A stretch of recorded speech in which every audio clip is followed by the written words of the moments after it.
Good morning, Year 8, and welcome to your lesson today on the 29th of June. I hope you're all well.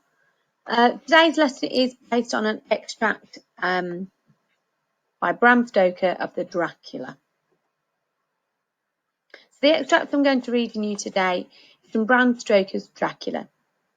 I know that some of you may have already read this as part of your Gothic work earlier this year, but it is important that you read through the extract in full, listening to me and following, so that you find it easier to answer the questions. Just to give you a little bit of context. So when Dracula was published in Victorian times in 1897, the British Empire was really powerful. Britain had conquered lots of land in Africa, Asia, North America, but this high point was also the beginning of a decline in British power. The rise of the United States and European powers such as Germany and Austria-Hungary threatened to unseat Britain as the world's most powerful nation. Now, at the same time, a steady rise in immigration brought unfamiliar races and cultures onto British soil. In England, as in America, the turn of the century saw a sometimes violent reaction against the foreigner. This was mainly because people did not understand the culture and beliefs of the immigrants. Dracula, as an immigrant from the easternmost edge of Europe, represents many of the popular prejudices against outsiders at that time.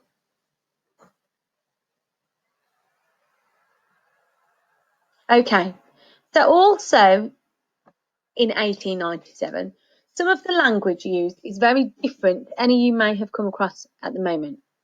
So to better understand the text, I'd like you to look up and write down the definition for the words below in red. You have 6 words to find, and the reason I want you to find these words is because as you're looking at the text, if you see these words and you're unsure what they mean, it can make your understanding of the text not quite there, if you know what I mean. It can mean that you don't understand what the author is trying to describe to you. So, for example, I've done the word ruddiness. Now, ruddiness means that they were very red and healthy looking. And in this case, Bram Stoker is referring to the lips of Dracula. Now, you can use a dictionary if you've got a book, or you can use an online version. Now, there's a link on this page, and I will also put a link in the Teams and on email also. So what I'd like you to do is I'd like you to pause the video here. I'd like you to find the words using your online dictionary or the book. I'd like you to write down the definitions, and then I'd like you to come back to the video. Thank you.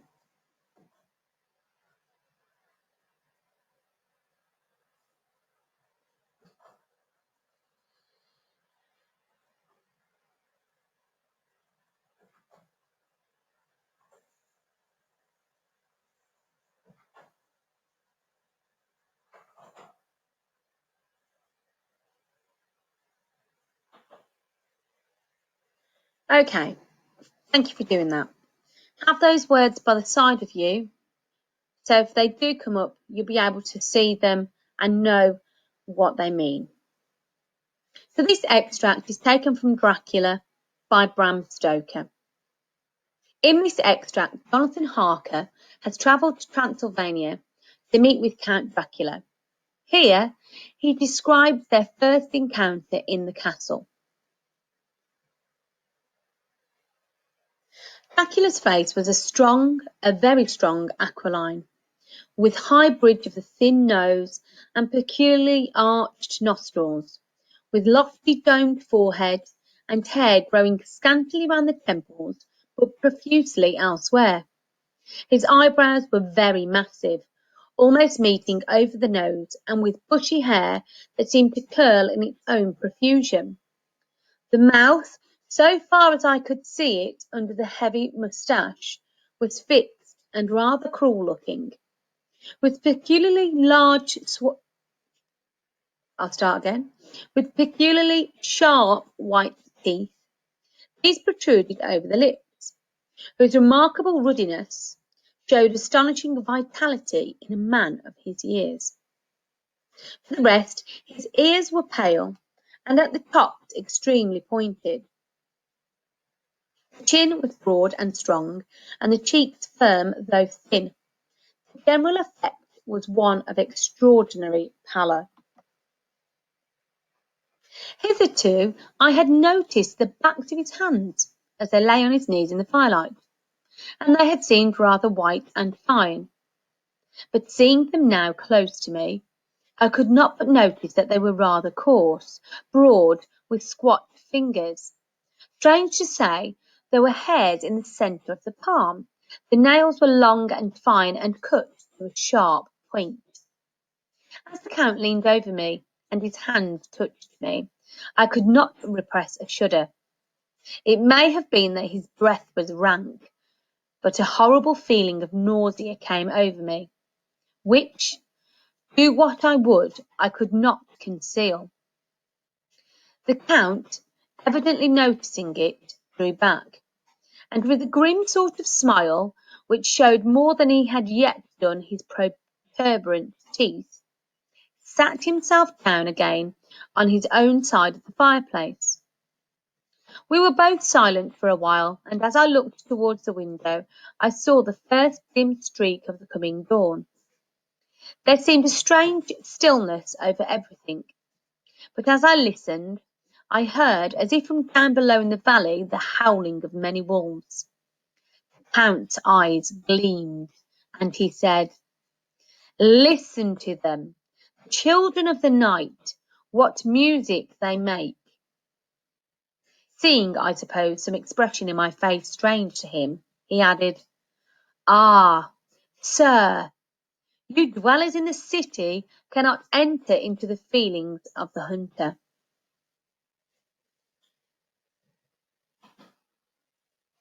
Okay, excuse me. Thank you for listening to that.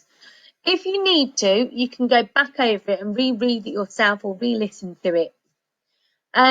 What I'd like you to do now is I'd like you to write down what your opinion of Dracula is from this extract. And I'd like you to think about the following things and mention those in your opinion.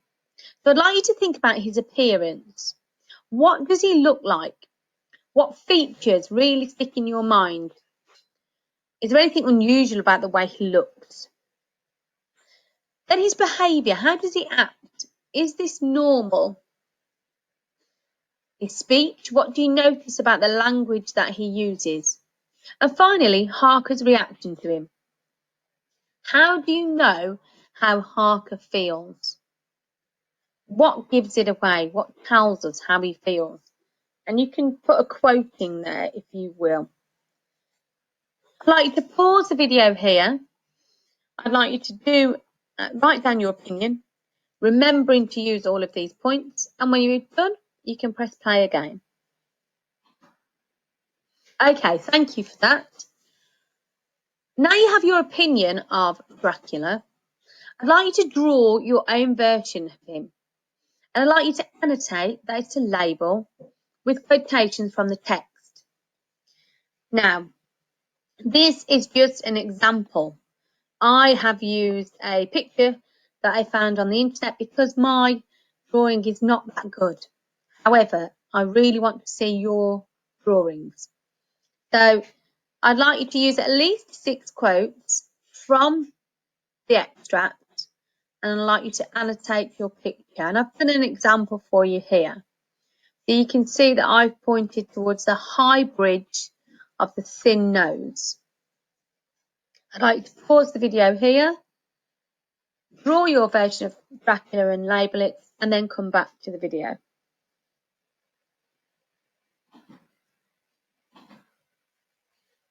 Okay, thank you for doing that. What I'd like you to do now, a really quick sorting task. I'd like you to read the quotation on the left-hand side. So listen to them. The children of the night, what music they make. I'd like you to sort the words from that quotation into the correct types. So any verbs, any nouns, and any pronouns. So I'd like you to draw the table and complete the word sorting. I've done one for you. So listen, being the first word, is a verb, and I've put that in the correct box. So I'd like you to pause the video here, draw your table, and complete it. Leave it on this slide so that it's easier for you to see the quotation.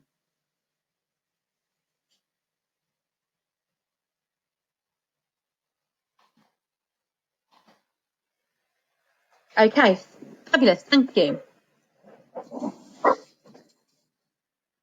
Those are my dogs in the background, apologise. Okay, the next thing I want you to do is we're going to look at the denotation and connotation of certain words. Now, the denotation is the definition that you get from the dictionary and its literal meaning. Now, you did that with the 6 words that I asked you to do at the beginning of this lesson. So it's the exact meaning of that word. The connotation, on the other hand, is what the word implies. Something that's associated with the word and whether or not it's a positive and negative and the feelings that it provokes. Here's an example. The word sharp. The denotation, which is the dictionary definition, is of an object having an edge or point that is able to cut or pierce something. So we know that is the literal meaning of the word sharp. The connotation is that it is dangerous and can cause pain, and this can provoke a negative feeling. For example, if I say, be careful, that's sharp, you know the denotation, which is that it's able to cut something, and the connotation is that it's not good and it's going to cause pain. And it may even trigger a feeling that you have had before when you've perhaps cut yourself on something sharp. So that is the connotation. And it's important that we know the difference between the two. So for your final task, I want you to look at the word sinister. I'd like you to write down, first of all, the denotation, which is the dictionary definition, the literal meaning of the word sinister. Then I'd like you to write down the connotation, so the connected ideas, emotions and concepts that you get from the word sinister. So if you hear the word sinister, somebody says to you, that man looked sinister, or it was a sinister environment, how would that make you feel? What kind of emotions does it bring up? What kind of picture does it give you in your head? Those are the connotations. And then finally, I'd like you to draw a picture that represents the word and your ideas around it. Now, on page 8 of the booklet that I will also attach for you, there is a framework on that page showing you different boxes that you can put the denotation, which is the definition, connotation, so connected ideas, emotions and concepts, and also the picture. You can use that if you like, or you can do it on your own sheet.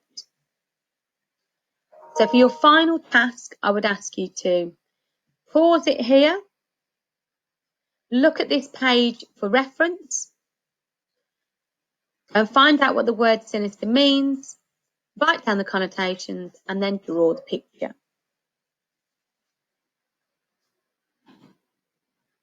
Well, Year 8, thank you so much for doing your work. I hope it was easy enough to follow. I'd like you to upload the work that you've done, so all of the definitions, your opinion, the denotation, connotation work, and your drawings as well. And I will give you some feedback on those later on this week. Thank you very much.